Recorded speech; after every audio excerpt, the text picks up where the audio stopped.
Hello, I'm Jakub. I'm level 3 mechanical apprentice, working on a high level of CAD. At the moment, I'm working on complex modelling on Fusion 360. Last year, I got an opportunity to compete in WorldSkills in national finals, and I was one of the runner-ups in that competition. So following from that national competition, I am able to compete in UK squad selection event to be a part of UK squad.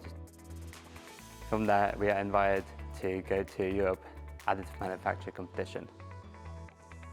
So to prepare myself for that competition, I'm working on a large-scale model of Millennium Falcon.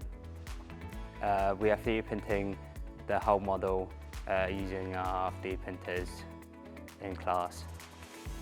Here you can see the slicing software where you can transfer the model into the 3D printer. So the final stage of the assembly is gluing the whole model together, where I'm using all of the 70 parts and getting the first layer sorted, and then following that doing the top layer after that to assemble it in the whole model.